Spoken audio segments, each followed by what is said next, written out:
Thank you for listening and welcome back to the Abu Dhabi Transparency House. I am here with Damion from the company Certhon.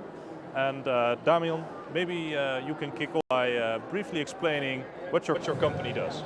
Yeah, well, thank you. Yes, Certhon is our company. We're a Dutch company based close to The Hague in the Westland area.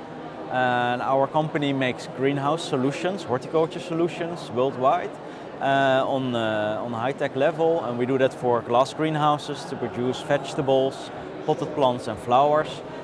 We do R&D for that purpose, and for the R&D and the integration we also do indoor farms. So that means growing without daylight, only with LED light. So that's basically what we do. Okay, but for example, without daylight, but we are here in the Middle East, there's enough daylight here. Yeah. So what can you bring to this region? Exactly, so indeed the light is a great resource. We as a company don't dictate necessarily what the solution needs to be, but we have a wide range of solutions. So here in the UAE, the food security is highly on the agenda.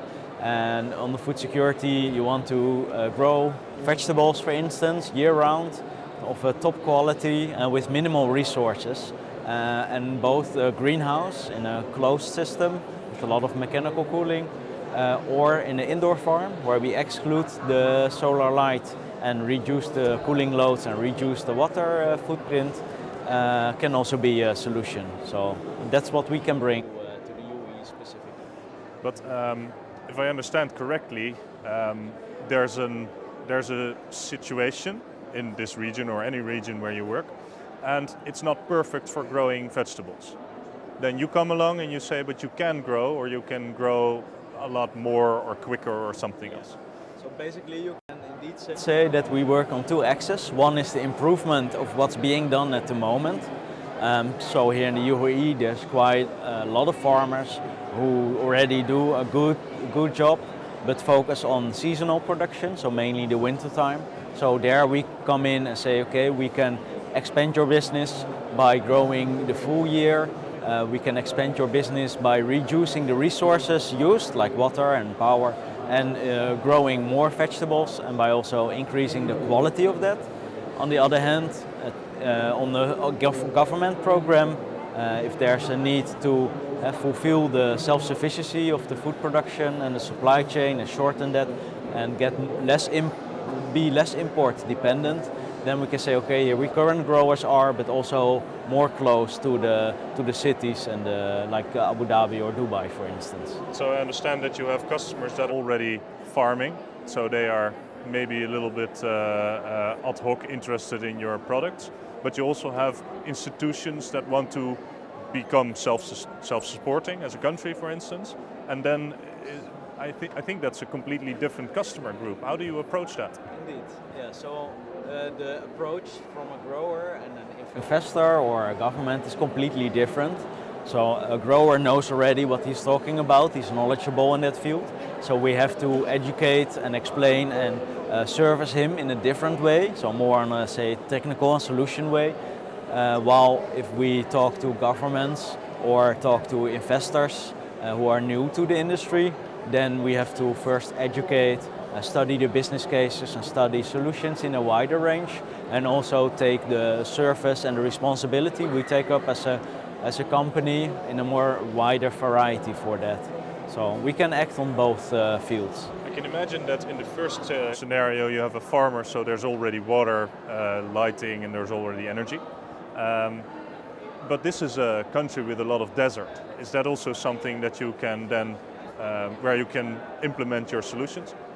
Exactly. It means the desert area is means actually there's a lot of land which we can turn into agricultural land by means of our technologies. So that means a big potential. The only thing we have to be critical about in the solutions is that we implement our technical solutions to use minimal water usage and also to recycle the water as far as we can in the production cycles. I can imagine that from origin it's very dry. So if you are in the middle of the desert, how do you get the water there? Yeah, so for the water there are different solutions. If you're close to the sea, then you're close to the infrastructure of the desalination plants that are already there. If we are more in remote areas, then you're at this moment still dependent from ground wells. We believe in the future there also will be alternative solutions which we study to implement, for instance, taking humidity from the air to implement into the farms. But to use that efficiently, you need to have a minimal footprint in the usage of the plant production already, and that's where, for instance, an indoor farm would come in perfectly. Can you give us an example of one of those, can you give an example of your most interesting project? Difficult question, because we have many, especially around the world, we have many projects, and each of them is interesting in its own way. But if I have to select, then I like to focus now on the UAE, since we are here at the Abu Dhabi Sustainability Week. So one project interesting is for Pure Harvest. It's a local startup that took the initiative to start growing vegetables locally year-round here in the UAE in a remote desert area in a place called Nahil. And from there on supply the retail and the consumers, and to do that in the most sustainable way we have at this moment. And I think that's a project where we are collectively proud of, and we see a big potential and a good success. At this moment that's running for 2 years already, so it's proven that not only the technology works, but also this kind of solutions are embraced by government and also the supply chain and the retail at this moment. And it's already producing food, so I understand. Yes. It's producing tomatoes specifically, so that is food, but well, hopefully with also this client and others we look to expand into other food categories as well. So earlier you said it also saves energy. I find it usually hard to understand that somewhere where you have to cool, because that's the circumstance here, that you are saving energy, because you need a lot of input in order to cool. No, you're correct. There's a lot of input needed, but if you look to the output we can generate by implementing the cooling. For instance, if you look how much energy we need to produce 1 kilo of, let's keep it to tomatoes, compared to the energy that's required from local companies who do that now, then it's quite effectively, because we produce much higher yields. And also specifically when you also incorporate the losses that in the supply chain, around 40-45% of the food production is lost over the chain. So if you can exclude that, then you make big steps in. So can you say that you double the yield?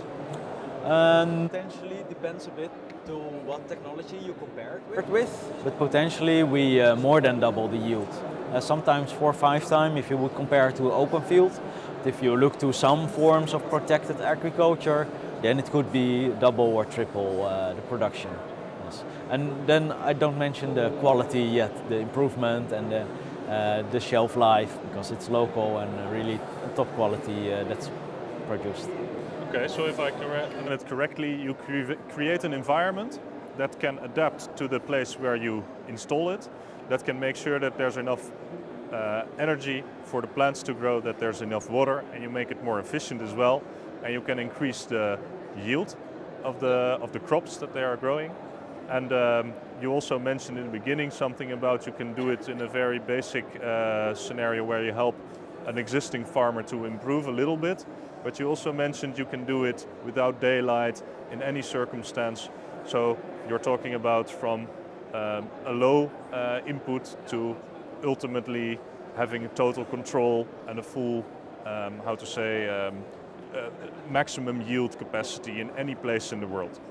Yes, basically you're right. And I can understand that might sound too good to be true, but I invite everybody to either visit our innovation center or come visit one of the projects, because it's being done at many places around the world. We are not new, we exist for 125 years, our company. From Holland and the Westland area we have a strong backhold also from other partnering companies we cooperate with, and we prove it as Holland as well. That you have a strong Dutch position, and you're offering your products globally. Exactly. Sounds perfect. So when are you going to the moon? Well, the moon would be great, of course, but there's nobody at this moment to buy tomatoes there. So. But we'll get there maybe. Yeah. Okay. If we're that far, then I hope we do the interview there. Oh yes, absolutely. I'll join you there. Yeah. That so, will be... Damion, thank you very much.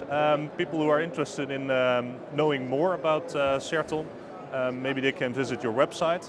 Maybe you. Our website is www.certhon.com. Welcome to learn more. Absolutely. I've seen you have a lot of videos, a lot of demonstrations. Yeah. I'm sure it will interest a lot of people, not only listening in right now, but also globally. So thank you, Damion. Thanks again.